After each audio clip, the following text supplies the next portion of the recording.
Le Burkina Faso souffre. Les Burkinabés souffrent. Ils souffrent parce qu'ils veulent être indépendants. Ils souffrent parce qu'ils sont dans une révolution.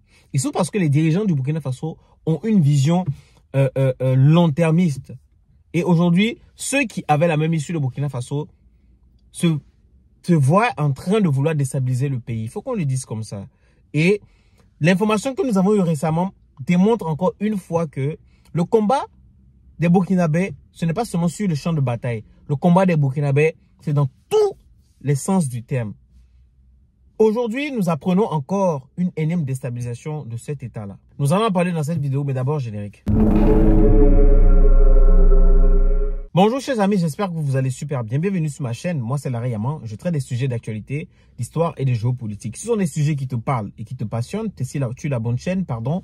Et n'oublie pas de t'abonner, d'activer la cloche de notification et partager autour de vous. Et le plus important, c'est de réagir en commentaire parce que ton apport peut édifier la communauté. Chers amis, j'apprends comme vous également que le Burkina Faso a été une énième fois sur le coup d'une déstabilisation. Comment ça s'est passé? Donc, il y a eu des forces de l'ordre, des FDS, pardon, des forces de défense de sécurité qui ont été approchées par une personne qui leur propose une grosse somme d'argent pour juste déstabiliser leur pays. Donc, ces FDS, patriotes qu'ils sont, ont interpellé leur hiérarchie, puisque dans l'armée, vous savez très bien que ça fonctionne comme ça, le respect de la hiérarchie.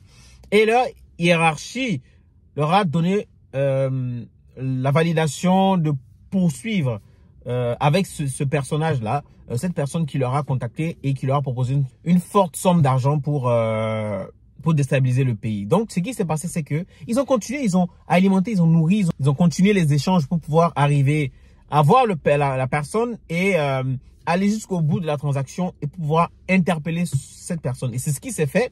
Et lors de la transaction, la personne est venue avec des valises. Je vous dis bien, des valises. Et imaginez combien ils ont. 5 milliards de francs CFA pour déstabiliser un pays. C'est une affaire digne d'un film de fiction qui révèle une fois de plus jusqu'où de sinistres individus et leurs mentors sont prêts à aller pour assouvir leur soif de déstabilisation du pays afin de s'aimer le chaos pour de sombres intérêts.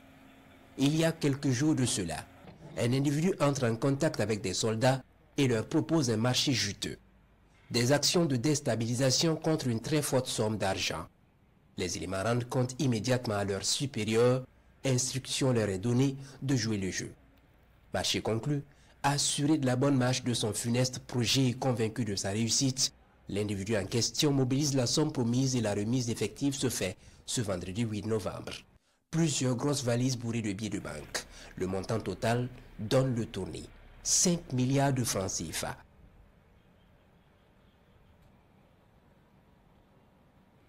Au moment de la remise, l'individu au funeste dessein découvre qu'il est dans la nasse. Trop tard.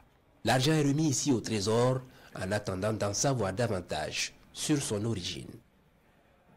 Est-ce que la souveraineté d'un État vaut 5 milliards de francs CFA? Ce n'est rien 5 milliards de francs CFA face à la liberté des Burkinabés, face à l'indépendance des Burkinabés, face à leur liberté économique et financière.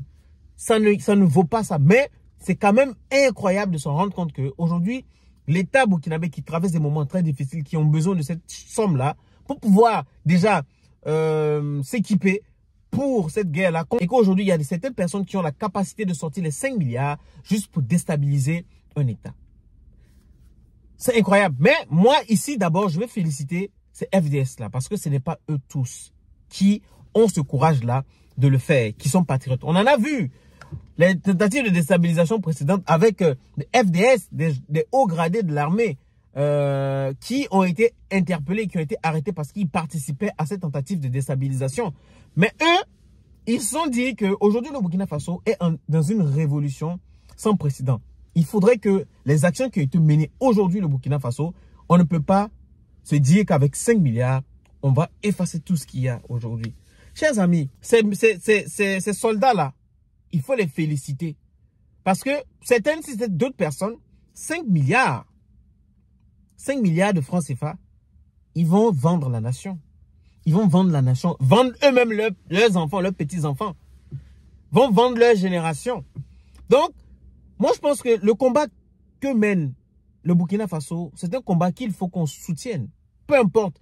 Je ne veux pas dire ici que il y a que des bienfaits. Ils ont aussi des lacunes. Mais aujourd'hui, le plus important, c'est de pouvoir sortir ce pays-là de cette situation. Le Burkina Faso, on va dire la vérité, le Burkina Faso est dans une situation de guerre.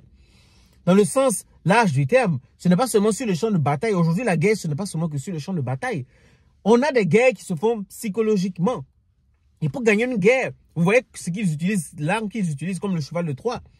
Ils vont utiliser les gens qui sont en interne pour pouvoir déstabiliser le pays, déstabiliser le régime en place aujourd'hui.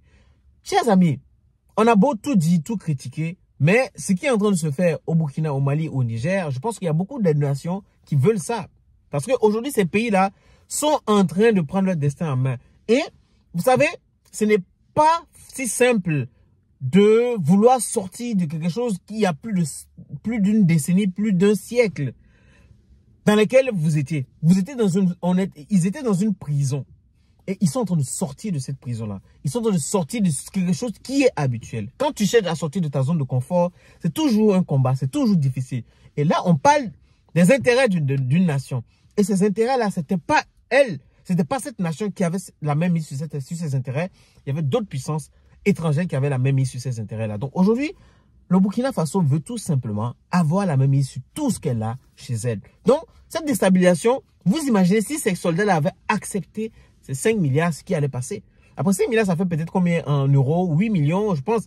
Mais est-ce que la liberté d'un pays vaut 8 millions d'euros? Ça n'a aucun sens. La liberté n'a pas de prix. La liberté n'a pas de prix. C'est le patriotisme qui a parlé au niveau des FDS. Donc, chers amis, franchement, je pense qu'il faut vraiment féliciter ces FDS-là. C'est très important. Et continuons à prier pour le Burkina Faso. Prier pour ces dirigeants-là qui, vraiment, dans leur cœur, ce qu'ils sont en train de faire, c'est vraiment ce qu'ils veulent pour le pays. Si c'est vraiment ce qu'ils veulent, je le dis parce qu'on n'est pas dans leur tête, on n'est pas dans leur cœur. Mais les actions qu'ils sont en train de mener, c'est de ces actions-là que nous comprenons que c'est ce qu'ils veulent vraiment pour le pays. Et le Burkina Faso passe par ce moment-là. Mais je trouve que il faut forcément que tous nos États passent par ce moment-là. À un moment donné, quand on va vouloir sortir de cette on va vraiment vouloir la décolonisation complète. On se dise la vérité, hein. Nos États ne sont pas forcément, ne sont pas totalement indépendants. Hein. Ils dépendent toujours de ces puissances-là. Et eux-mêmes, ils le savent. On ne va pas se mentir. Il n'y a personne qui va dire que les États-là sont indépendants. L'indépendance a été un accord, un contrat, juste pour pouvoir satisfaire cette vague de demandes d'indépendance qu'il y avait. Mais les contrats avaient été bien signés. Donc, chers amis, je ne sais pas ce que vous pensez de la réaction de ces FDS. Dites un mot en commentaire pour qualifier ce qu'ils ont fait. Et on se dit à la prochaine.